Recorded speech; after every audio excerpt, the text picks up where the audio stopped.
Hello everyone. We hope you're having a fantastic day today. Last Sunday, we watched the latest episode of Yellowstone Season 5 Part 1 only to discover that it will take months for Part 2 to be released. It was a shock for most of us, as we were used to getting Yellowstone in a single part as being released throughout the winter months. Now we're expected to wait up until the summer, which is outrageous, especially after such a Part 1 final. It seems clear that Taylor Sheridan loves following the latest trends in the TV sector. And today's trendsetter is no other than Netflix, which recently decided to release every single hit show's new season in 2 parts on the platform. When it's Netflix, we believe such a decision is acceptable since the platform usually releases all the new episodes in one sitting, meaning that we get to binge watch them all. So it doesn't feel too troubling to wait for the second part, knowing that it will also come in a package of multiple episodes, allowing us to binge watch it overnight. This is the deal we make with Netflix, and we enjoy the trade-off. When it comes to Yellowstone, though, things are entirely different. We were already getting 1 episode each week for each Yellowstone season, so it was never enough to consume, never enough to satisfy us in terms of content. Therefore, cutting it into 2 parts has become more annoying than ever. In terms of marketing, though, we salute both Netflix and Sheridan, as they know their business. Releasing a season in 2 parts means that they can occupy the majority of the year with their shows and increase anticipation on part of the audience. That being said, we were just getting used to having Yellowstone Season 5, so we're not sure how we respond to Part 2 of the season, as we will be forgetting many things by then. If you are like us and usually forget the series unless you are binging it, then you click the right video. Are you ready to go over Part 1's events and be prepared for what to expect from Part 2? Well then, let's dive in.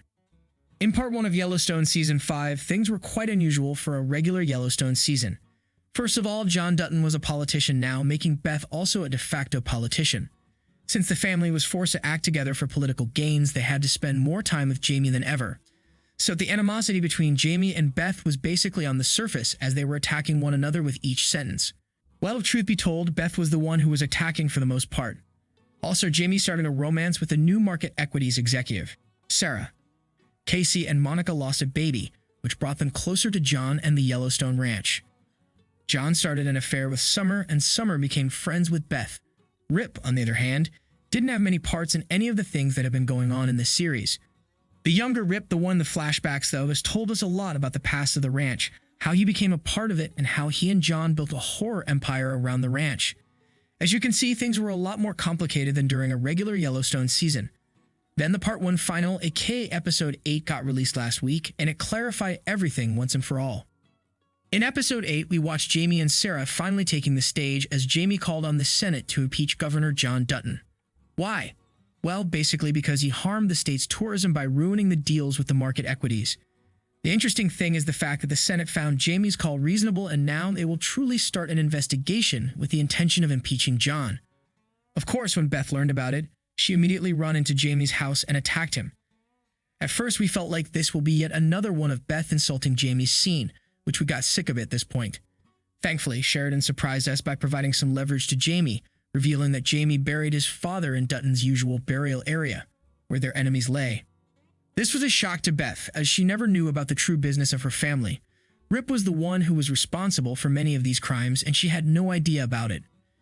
Jamie, on the other hand, was smart enough to bury his father there, guaranteeing that if he is going down, the rest of the family will go down as well. In the end, both Jamie and Beth realized one thing: the only way to get out of this business is for one of them to die. In other words, they started to plot against one another with the intention of killing.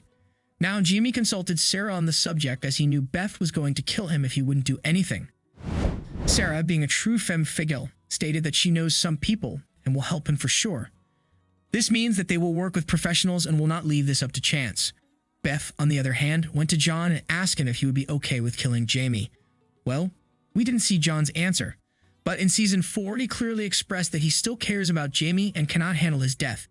This time, we don't think he will be as compassionate as he was in Season 4. That being said, we also don't think he would be as ruthless as a professional killing squad. That is to say, when it comes to truly killing Jamie, John is likely to back off, as he still has a heart as a father. This might be the end of John as well as the Yellowstone Ranch as we know it. But still, we don't think he will kill Jamie. This means that Jamie will be the victorious one in Part 2 by killing Beth. What are your thoughts about this theory? Do you think Jamie is likely to kill Beth? What about John? Do you see him as a compassionate father? Let us know what you think in the comments below, and don't forget to like, subscribe, and share the video. Thank you for watching. See you soon.